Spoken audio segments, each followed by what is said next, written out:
పల్లెటూరి కథ. ఆ ఊరిలో రుద్రయ్య అని ఒక క్రూరమైన వడ్డీ వ్యాపారి ఉండేవాడు. చట్టంలోని లొసుగులు వాడి వడ్డీ మీద చక్రవడ్డీ వేసి రైతుల భూములను నిర్దాక్షిణ్యంగా లాక్కోవడం అతని వృత్తి. అదే ఊరిలో వెంగళప్ప అని ఒక సాధారణ పద్దులు రాసుకునే మేధావున్నాడు. అతనికి ఆస్తి లేదు, కానీ బుద్ధిబలం అపారం.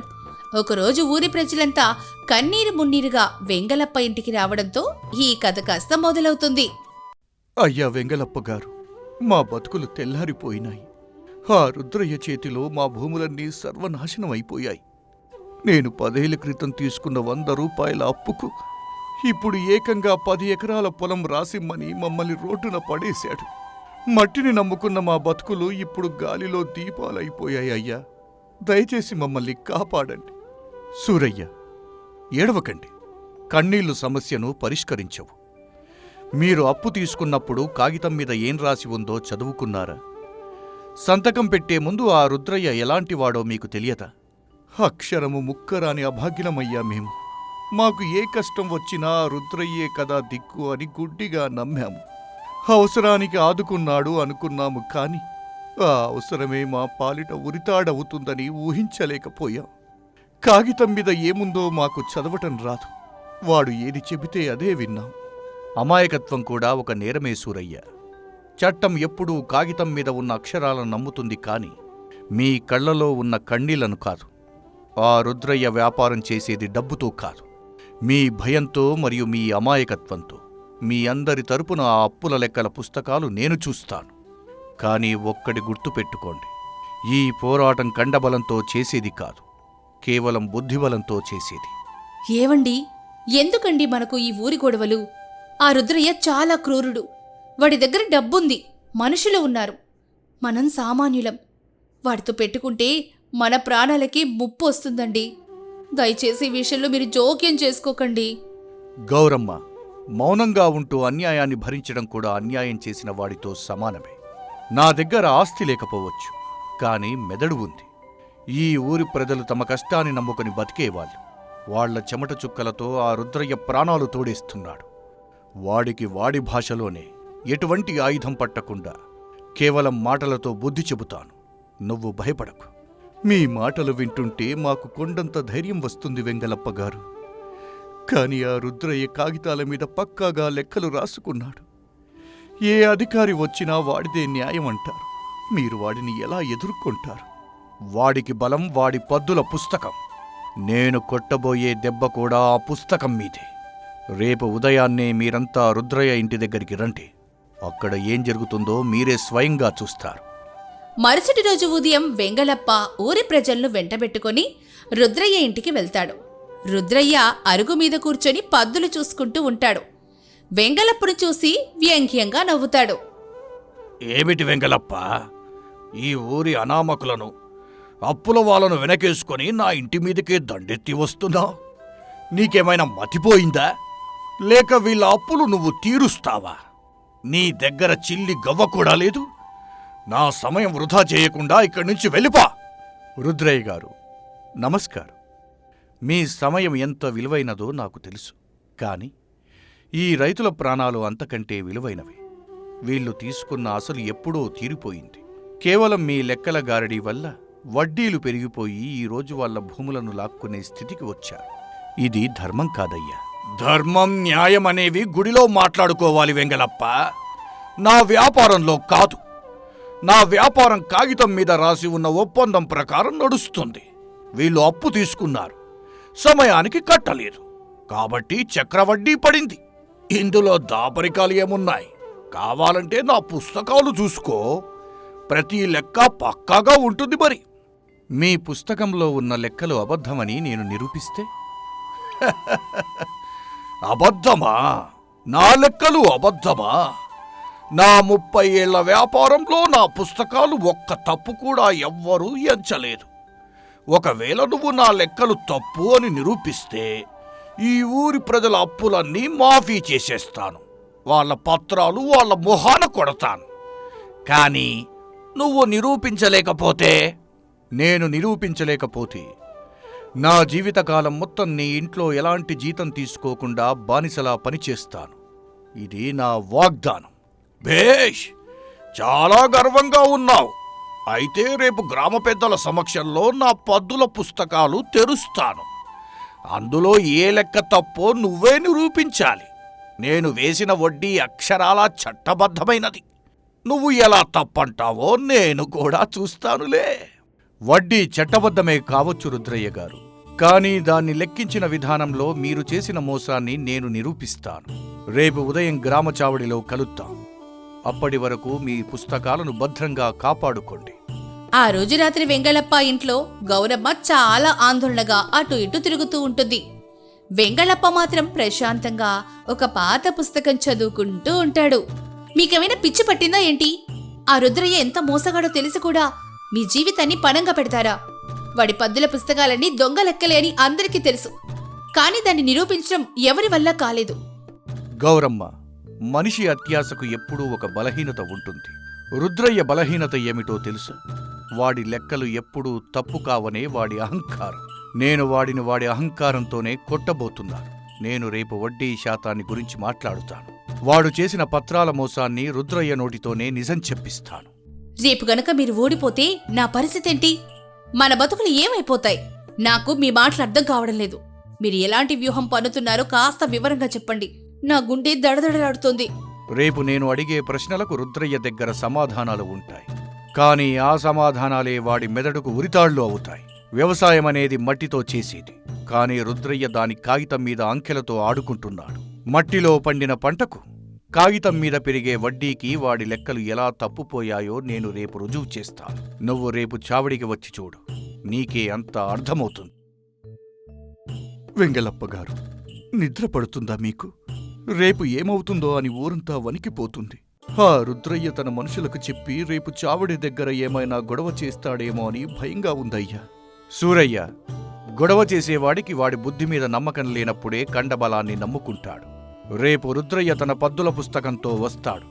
వాడి దృష్టిలో అదొక బ్రహ్మాస్త్రం, కాని ఆ బ్రహ్మాస్త్రాన్ని ఎలా నిర్వీర్యం చెయ్యాలో నాకు బాగా తెలుసు. మీరంతా రేపు ప్రశాంతంగా ఉండండి. ఒక్క మాట కూడా మాట్లాడకండి. మొత్తం నేనే చూసుకుంటాను. భయమనేది మనసులో కాదు, వాడి కళ్లల్లో కనిపించి. మరుసటి రోజు ఉదయం గ్రామ చావడి జనంతో నిండిపోయింది. ఊరి పెద్దలు, ప్రజలు అందరూ ఉత్కంఠగా ఎదురుచూస్తున్నారు. రుద్రయ్య తన అనుచరులతో చేతిలో పెద్ద పద్దుల పుస్తకాలతో గర్వంగా అడుగుపెట్టాడు. వెంగళప్ప కూడా ప్రశాంతమైన చిరునవ్వుతో అక్కడికొచ్చాడు.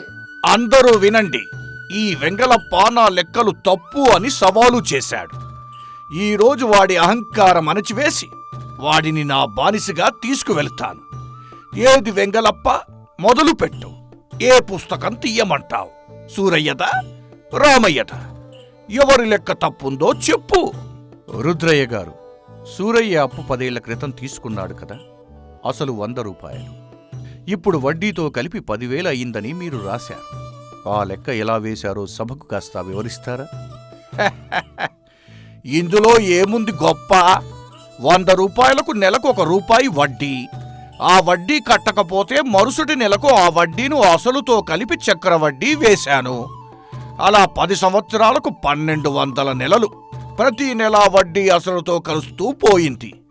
లెక్క ఖచ్చితంగా 10,000 అయ్యింది. ఇందులో 1 రూపాయి కూడా ఎక్కువ వెయ్యలేదు, తక్కువ వెయ్యలేదు. అద్భుతం రుద్రయ్య గారు, మీ గణితం చాలా అద్భుతం. అయితే సూరయ్య మీ దగ్గర అప్పు తీసుకుంది డబ్బు రూపంలో కాదు. మీరు అప్పుగా ఇచ్చింది ధాన్యం విత్తనాలు కదా. 100 రూపాయల విలువైన ధాన్యం బస్తాలు మీరు అతనికి అప్పుగా ఇచ్చారు, అవునా కాదా?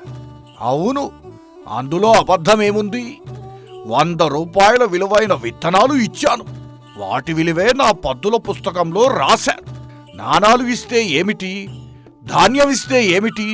విలువ విలువే కదా. ఇక్కడే ఉంది రుద్రయ్య గారు అసలు చిక్కు. 100 రూపాయల విలువైన ధాన్యం సూరయ్య 10 ఎకరాల్లో చల్లాడు.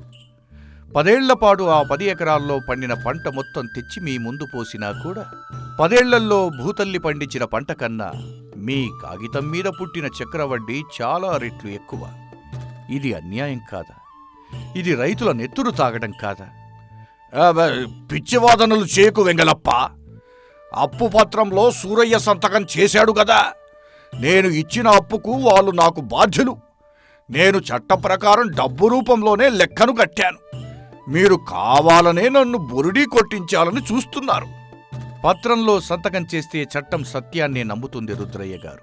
అయితే మీ పద్దుల పుస్తకంలో ఉన్న ఆ పత్రం గురించే నేను ఇప్పుడు ఇంకో అబద్ధం చెబుతాను, వినండి. ఇందులో సూరయ్య అప్పు తీసుకున్న రోజు అమావాస్య అని రాసి ఉంది. కానీ మీరు సాక్షులుగా సంతకాలు చేయించుకున్న మీ ఇద్దరు మనుషులు ఆ రోజు రాత్రి పండు వెన్నెలలో తాము సూరయ్యకు ధాన్యం బస్తాలు అప్పగించామని కింద సాక్ష్యం రాశారు. అమావాస్య రోజు పండు వెన్నెల ఎలా వస్తుంది రుద్రయ్య గారు? మీ పుస్తకంలో ఆకాశంలో కూడా మాయాజాలం జరిగిందా మరి? అయ్యా, అది మేము సరిగ్గా చూసుకోలేదు కాదు. మీరు ఆ రోజు సూరయ్యకు అసలు ధాన్యం బస్తాలు ఇవ్వనే లేదు. పాత బాకీకి బదులుగా కొత్త పత్రం సృష్టించి మీరే దొంగ సాక్ష్యాలు రాసుకున్నారు. అమావాస్యను పున్నమిని చేశారు, ధాన్యాన్ని బంగారం చేశారు. ఇన్ని అబద్ధాలతో నిండిన ఈ పుస్తకం చట్టం ముందు చెల్లదు. గ్రామ పెద్దలారా, రుద్రయ్య చేసిన ఈ మోసానికి మీరే తీర్పు చెప్పాలి. అది పొరపాటున పడిందిలే. నేను కావాలని చెయ్యలేదు. లెక్కలు రాసేటప్పుడు చిన్న తప్పు జరిగిందే. దానికి నా అప్పులన్నీ మాఫీ చేయడమేంటి? నేను ఒప్పుకోనా? తప్పు జరిగిందని మీరే ఒప్పుకున్నారు రుద్రయ్య గారు. నిన్న మీరే అన్నారు కదా, నా పుస్తకంలో ఒక్క తప్పు ఉన్నా సరే ఈ ఊరి అప్పులన్నీ మాఫీ చేస్తాను అని. ఇక్కడ ఒక్క తప్పు కాదు, దొంగ సాక్ష్యాలు, అమావాస్యను పున్నమి చేసిన మోసాలు, ఇవన్నీ తప్పులు ఉన్నాయి. ఇప్పుడు చెప్పండి, మీరు మీ వాగ్దానానికి కట్టుబడి ఉంటారా, లేక మీ దొంగ సాక్ష్యాలను అధికారుల దగ్గరకు తీసుకువెళ్లి చెరసాల పాలవుతారా? చావడిలో ఉన్న జనం మొత్తం ఏకగ్రీవంగా వెంగళప్పకు చేకొట్టారు. గ్రామ పెద్దలు కూడా రుద్రయ్య మోసాన్ని ఖండిస్తూ పత్రాలన్నీ చెల్లబడి తీర్పిచ్చారు. రుద్రయ్యకు జైలు శిక్ష తప్పదు అన్న భయంతో అతని అహంకారం పూర్తిగా నశించింది. వెంగళప్ప, నేను అహంకారంతో నా కళ్ళు మూసుకుపోయాయి. చట్టం, కాగితం నా గుప్పిట్లో ఉన్నాయని విర్రవీగాను. కాని నీ తెలివితేటల ముందు నా మోసం నిలబడలేకపోయింది. నన్ను అధికారుల దగ్గరికి లాగవద్దయ్యా. నేను ఈ ఊరి ప్రజల అప్పులన్నీ ఇక్కడే మాఫీ చేస్తున్నాను. నా పుస్తకాలను మీ ముందే కాల్చేస్తాను. నన్ను క్షమించండి. అయ్యా వెంగళప్ప గారు, మీరు మనిషి రూపంలో వచ్చిన దేవుడయ్యా. మా ప్రాణాలు కాపాడారు, మా భూములను మాకు దక్కేలా చేశారు. మీకు జీవితాంతం రుణపడి ఉంటాము స్వామి. నేను దేవుడిని కాదు సూరయ్య, మీలో ఒకడిని. మీ భయమే వాడి పెట్టుబడి. భయాన్ని వదిలేస్తే ఎలాంటి మోసగాడినైనా ఎదురించవచ్చు. మట్టిని నమ్ముకున్న రైతులు మీరు ఎవరి ముందు తలవంచాల్సిన అవసరమే లేదు. కానీ ఒక విషయం గుర్తుంచుకోండి, కష్టం వస్తే ఒకరికొకరు సహాయం చేసుకోండి, కానీ ఇలాంటి మోసగాళ్ల వలలో పడకండి. ఏవండి, మీరన్నట్లుగాని వాడి అహంకారాన్ని వాడి నోటితోనే అణిచివేశారు. నా భయమంతా పోయింది. మీ తెలివికి నా జోహార్లు. వెంగళప్ప, నీ మేధస్సుకు ఈ ఊరు ఎప్పటికీ రుణపడి ఉంటుంది. ఆయుధాలు లేకుండా, ప్రాణనష్టం లేకుండా కేవలం బుద్ధిబలంతో ఇంత పెద్ద విజయం సాధించావు. నీలాంటి మేధావి ఈ ఊరిలో ఉండడం మా అందరి అదృష్టం. ఇక నుంచి ఊరి పద్దులు, లెక్కలు అన్నీ నువ్వే పరీక్షించాలి. ఏ రైతు మోసపోకుండా నువ్వే కాపాడాలి. దయచేసి నన్ను పొగడకండి. న్యాయం ఎప్పుడూ గెలుస్తుంది, కానీ దానికి సత్యమనే పునాది ఉండాలి. రుద్రయ్య చేసిన తప్పులకు వాడే స్వయంగా శిక్ష వేసుకున్నాడు. నేను కేవలం వాడి కళ్లకు గంతలు విప్పానంతే. ఇక నుంచి మన ధర్మపురిలో వడ్డీ వ్యాపారుల దౌర్జన్యం ఉండకూడదు. ఎవరి కష్టం వారికి దక్కాలి. ఆ రోజుతో ధర్మపురిలో రుద్రయ్య అకృత్యాలకు తెరపడింది. రైతులందరూ తమ భూముల్లో స్వేచ్ఛగా, సంతోషంగా వ్యవసాయం చేసుకున్నారు.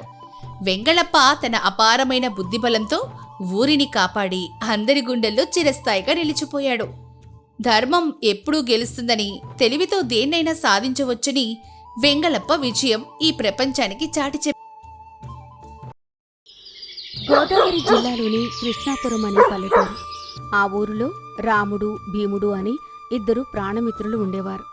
ఒకే కంచంలో తిని ఒకే మంచంలో పడుకునేంతటి గాఢమైన స్నేహం వాళ్ళది.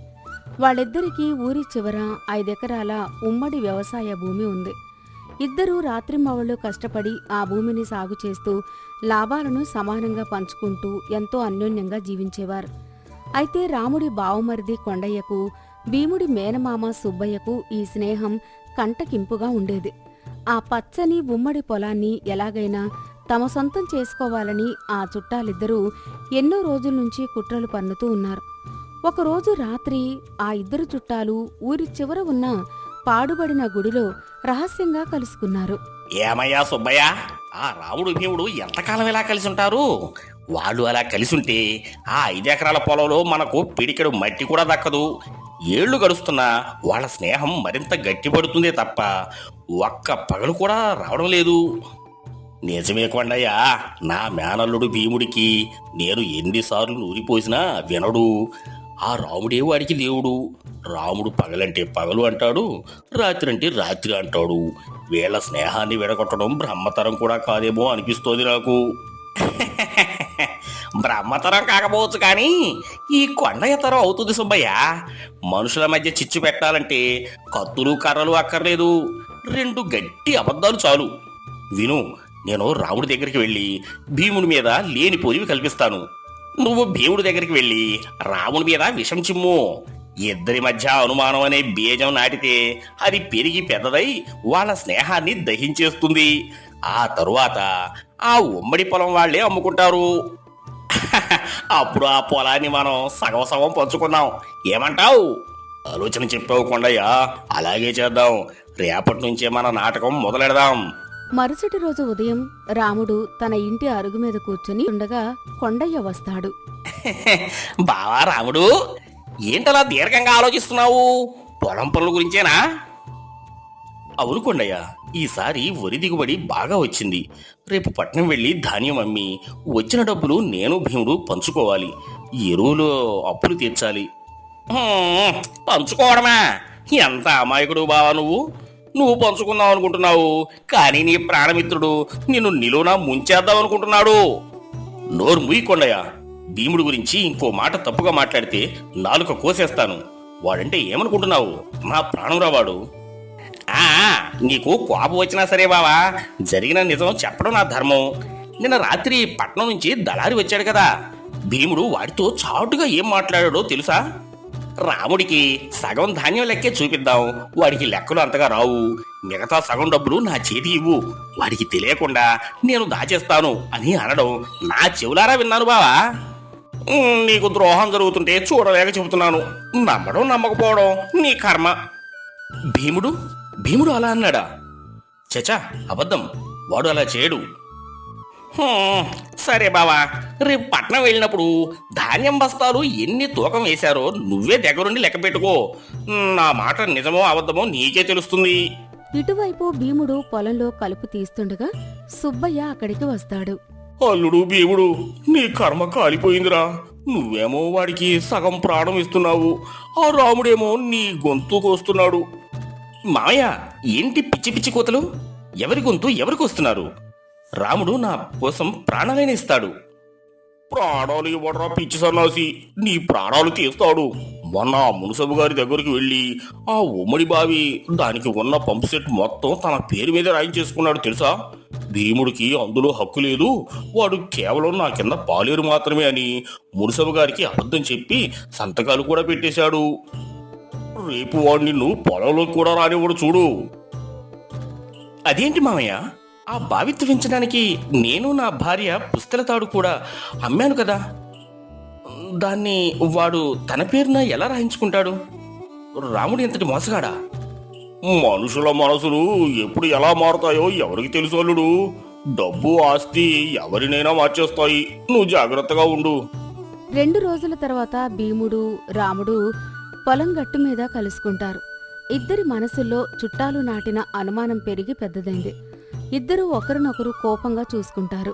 ఎరా భీముడు, నిన్న పట్నం వెళ్ళి దళారితో బేరం ముగించావు కదా, బస్తాలు లెక్కేంటి? డబ్బులు లెక్కేంటి? ఎంత నొక్కేసావో చెప్పురా దొంగ ముఖమా. నేను దొంగ ముఖాన్ని కాదురా, దొంగవి నువ్వు, ద్రోహివి నువ్వు. నేను పట్నం వెళ్ళి అమ్ముకొచ్చిన ప్రతి గింజకి లెక్క చెబుతాను. ముందు నువ్వు ఆ ఉమ్మడి బావి కాగితాలు మునసబు గారి దగ్గర ఎలా మార్చావో, దాన్ని నీ సొంతం ఎలా చేసుకున్నావో చెప్పు. నేను బావి కాగితాలు మార్చడమా? ఏంట్రా నీ పిచ్చి కూతలు? నేను నిన్ను నమ్మి ఆస్తి అప్పగిస్తే నువ్వు నన్ను వెన్నుపోటు పొడుస్తావా? వెన్నుపోటు పొడిచింది నువ్వు రాముడు. నా మేనమామ చెప్పినప్పుడే నేను నమ్మాల్సింది. నా కళ్ళు మూసుకుపోయాయి. మా కొండయ్య బావ కూడా నీ గురించి చెప్పాడురా. నువ్వు డబ్బు దాచేస్తున్నావని నేను నమ్మలేదు. కానీ ఇప్పుడు నీ మాటలు వింటుంటే నువ్వు ఎంతటి దుర్మార్గుడువో అర్థమవుతుంది. ఇక మన స్నేహం చెల్లదు. మనం కలిసి వ్యవసాయం చేయలేం. అవునరా, నీతో కలిసి పనిచేయడం నా వల్ల కూడా కాదు. మన లెక్కలు ఊరి పెద్దల ముందే తేల్చుకుందాం. రేపు రచ్చబండ దగ్గరికి రా, పంచాయతీ పెడదాం.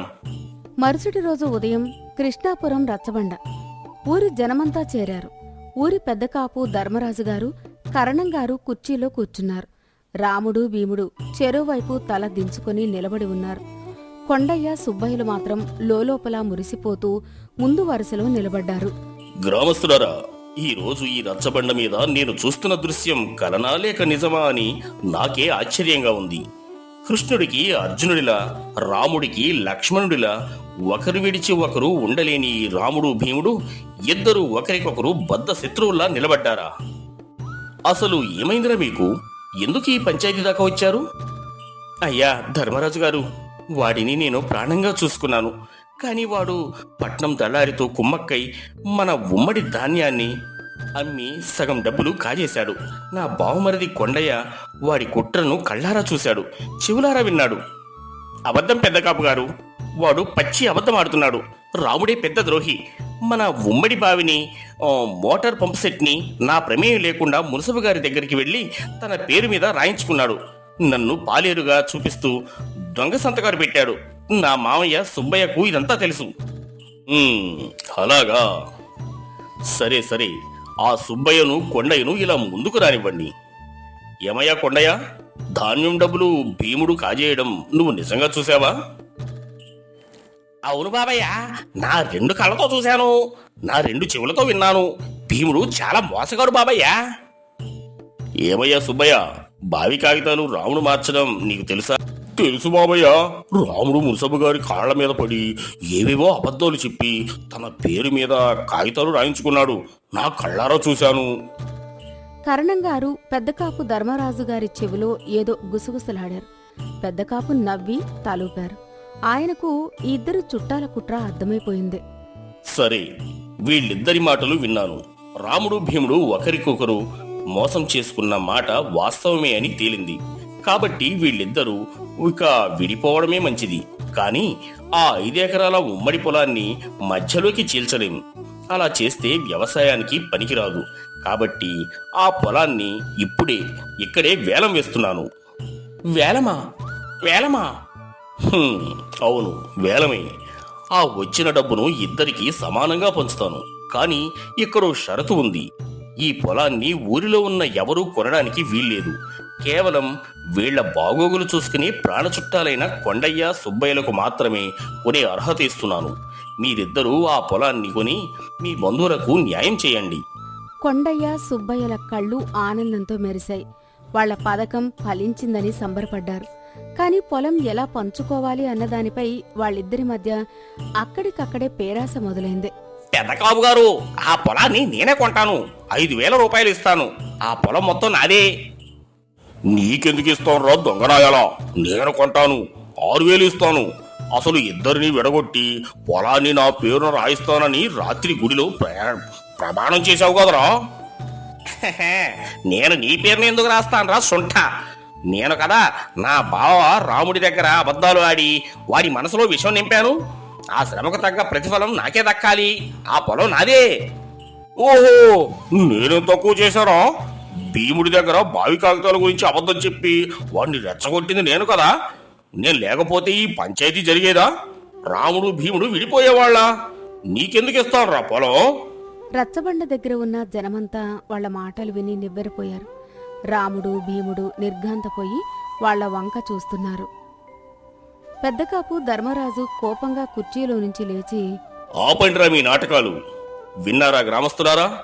విన్నారా? రాముడు భీముడు మీ ఇద్దరి అసలు రంగు ఇది అని ఊరంతటికి తెలియజేయడానికే నేను ఈ వేలం నాటకం ఆడాను. మీరు నిజంగా తప్పులు చేసి ఉంటే మునసబు గారి దగ్గర, దళారుల దగ్గర రికార్డులు ఉండేవి. కానీ అవన్నీ నేను ఉదయాన్నే పరిశీలించాను. రాముడు నిజాయితీపరుడు, భీముడు ధర్మం తప్పనివాడు. వాళ్ళ పచ్చని స్నేహాన్ని చూసి ఓర్వలేక వాళ్ళ పొలం మీద ఆశతో ఈ కొండయ్య సుబ్బయ్య కలిసి ఆడిన కుట్ర నాటకమే ఇదంతా. నన్ను క్షమించరా భీముడు, నా బుద్ధి గడ్డి తింది. మన ఈ నీళ్ల స్నేహాన్ని వదిలేసి ఈ స్వార్థపు చుట్టం మాటలు నమ్మాను. నేను నీకు ద్రోహం తలపెట్టానురా. తప్పు నాది కూడా ఉందిరా రాముడు. ప్రాణం కన్నా మిన్నగా చూసుకుని నిన్ను అనుమానించాను. ఈ సుబ్బయ్య మావయ్య వేసిన విషపు వలలో పడిపోయాను. చూశారు కదా గ్రామస్తులారా, ఎక్కడైతే ప్రేమ నమ్మకం లోపిస్తాయో అక్కడ ఇలాంటి చుట్టాలు చేరి అబద్ధాలతో చిచ్చు పెడతారు. రాముడు భీముడు ఇప్పటికైనా కళ్ళు తెరిచారు. సంతోషం. ఈ కొండయ్యను సుబ్బయ్యను ఊరి నుంచి బహిష్కరిస్తున్నాను. వీళ్ళు ఇకపై ఈ గ్రామ పొలిమేరల్లో కనిపించడానికి వీల్లేదు. అలాగే చేయండి పెద్ద కాపు గారు, వీళ్లకు అదే తగిన శిక్ష. కొండయ్య సుబ్బయ్య తల దించుకొని ఊరు విడిచి వెళ్ళిపోతారు. రాముడు భీముడు ఒకరి చేతులు ఒకరు పట్టుకుని రచ్చబండ పైనుంచి తమ పొలం వైపు నడుస్తారు. నీతి: అపార్థాలతో రగిలిన ఆ చుట్టాల చిచ్చు ఊరి పెద్దల తెలివితేటలతో చల్లారింది. రాముడు భీముడు తమ తప్పు తెలుసుకుని అబద్ధాలు చెప్పే బంధువులను దూరం పెట్టి తమ స్నేహబంధాన్ని మరింత గట్టిపరుచుకున్నారు. ఆ తర్వాత వాళ్ల వ్యవసాయం మరింత దినదిన అభివృద్ధి చెందింది. స్వార్థపరులైన చుట్టాల మాటలు విని సొంత వాళ్లను ప్రాణ స్నేహితులను అవమానించకూడదు అనే గుణపాఠం ఆ గ్రామస్తులందరికీ జీవితకాలం గుర్తుండిపోయింది.